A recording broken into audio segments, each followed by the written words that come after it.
जय श्री राम। हनुमान जी भरत जी का सारा समाचार आकर प्रभु राम से कहते हैं। भगवान राम प्रसन्न हो जाते हैं और विमान पर चढ़कर आगे चलते हैं। हरसि भरत कौशलपुर आए, समाचार सब गुरहि सुनाए। पुनि मंदिर महाबात जनाई, आवत नगर कुशल रघुराई।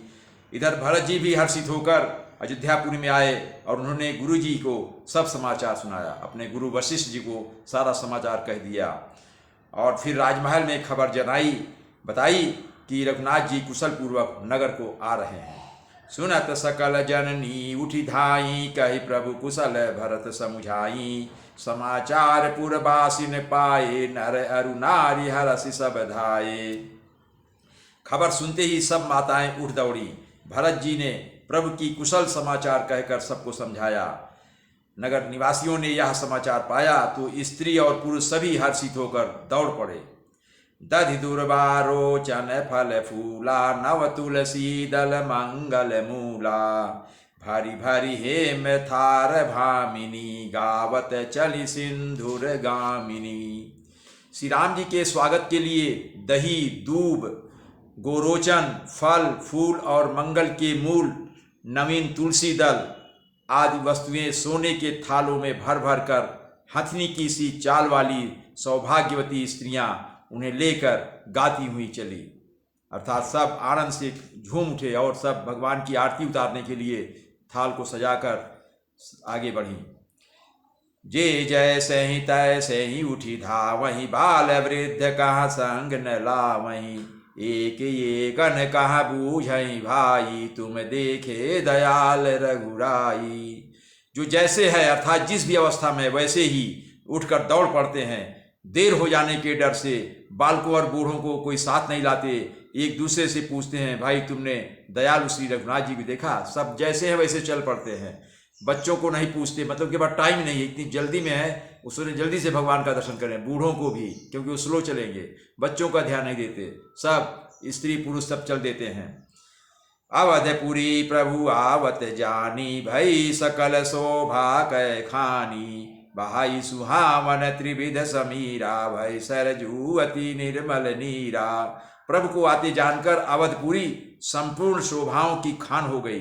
तीनों प्रकार की सुंदर वायु बहने लगी। सरजू जी अति निर्मल जल वाली हो गई, अर्थात सरजीवी का जल अत्यंत निर्मल हो गया। पवन बहने लगी, सब पवन भी खुश हो गई और पवन अपने तीनों गुणों को धारण करके बह रही है। तीन गुण क्या है पवन के? शीतल है और मंद गति से बह रही है और सुगंधित है। इस तरह से वायु बहने लगी और सरजू जी का जल भी शुद्ध हो गया, निर्मल हो गया, स्वच्छ हो गया। हर्षित गुर परिजन अनुजय, भूसुर वृंद समेत। चले भरत मन प्रेम यति, सन्मुख कृपा निकेत। गुरु वशिष्ठ जी कुटुंबी सभी छोटे शत्रुघ्न और ब्राह्मणों के समूह के साथ हर्षित होकर भरत जी अत्यंत प्रेमपूर्ण मन से कृपाधाम श्री रामचंद्र जी के सामने अर्थात उनकी अगवानी के लिए आगे बढ़े। भरत जी ने गुरु वशिष्ठ को लिया, छोटे भाइयों को लिया, छोटे भाइयों में शत्रुघ्न को लिया और कुटुंबी परिवार के लोगों को लिया और ब्राह्मणों के वर्ग को लिया और इस सब को लेकर के प्रसन्न चित्त मन से, खुश होकर के, प्रसन्न चित्त होकर, हर्षित होकर, प्रेम पूर्ण मन से भगवान राम के सामने अर्थात उनकी अगवानी लेके लिए तेजी से आगे बढ़े। बहु तक चढ़ी अटारी ने निरखई, गगन विमान देखी मधुर सुर हर्षित करहि सुमंगल गान। बहुत सी स्त्रियां अटारियों पर चढ़ी, आकाश में विमान देख रही हैं और उसे देखकर हर्षित होकर मीठे स्वर से सुंदर मंगल गीत गा रही हैं। राका शशि रघुपतिपुर, सिंधु देखी हर्षान। बढ़े कोलाहल करत जनु, नारी तरंग समान। श्री रघुनाथ जी की पूर्णिमा के चंद्रमा है तथा अवधपुर समुद्र है और उस पूर्ण चंद्र को देखकर हर्षित हो रहा है और शोर करता हुआ बढ़ रहा है। इधर उधर दौड़ती हुई स्त्रियां उनकी तरंगों के समान लगती है। कहने का अर्थ यह है कि रघुनाथ जी जो हैं चंद्रमा के समान हैं और अवधपुर जो अयोध्यापुरी है वो समुद्र है। समुद्र में पूर्ण चंद्र को देखकर, चंद्रमा को देखकर, पूर्णिमा के चंद्रमा को, फुल मून को देखकर उसमें तरंगे उठ रही हैं और वे तरंगे जो हैं वो जैसे स्त्री पुरुष चल रहे हैं, स्त्रियां जो चल रही है दौड़ती हुई, तो तरंग ऐसे ऐसे उठ रही है। स्त्रियों की चाल को तरंग जैसे माना है, और अयोध्यापुरी एक समुद्र है, उसमें स्त्रियां समुद्र की लहरों जैसे ऐसे चाल से चल रही हैं, आगे बढ़ रही हैं।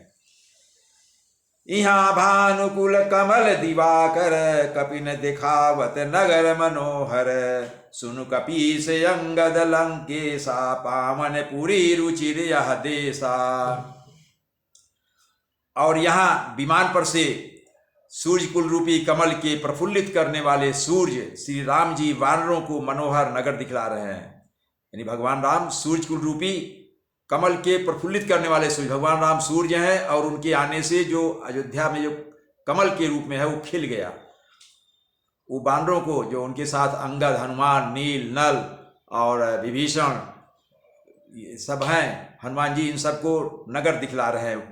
और कहते हैं, राम जी कहते हैं, हे सुग्रीव, हे अंगद, हे लंकापति विभीषण, सुनो, यह पूरी पवित्र है और यह देश सुंदर है। वे अयोध्या का बखान कर रहे हैं कि हमारा अयोध्या कितना सुंदर है। यद्यपि सब बैकुंठ बखाना, वेद पुराण विदित जगु जाना, अवधपुरी सम प्रिय नहीं सो, यह प्रसंग जानई को।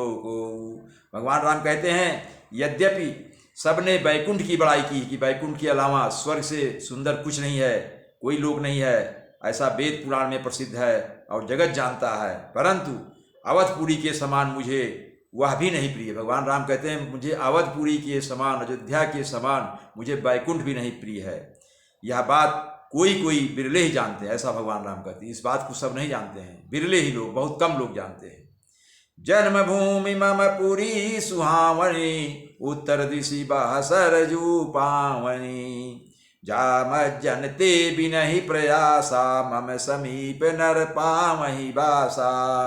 भगवान राम आगे कहते हैं, यह सुहावनी पुरी मेरी जन्मभूमि है। इसके उत्तर दिशा में जीवों को पवित्र करने वाली सरयू नदी बहती हैं, जिसमें स्नान करने से मनुष्य बिना परिश्रम मेरे समीप निवास पा जाते हैं, अर्थात मेरा सामीप्य पा जाते हैं, मुक्ति पा जाते हैं, मोक्ष पा जाते हैं।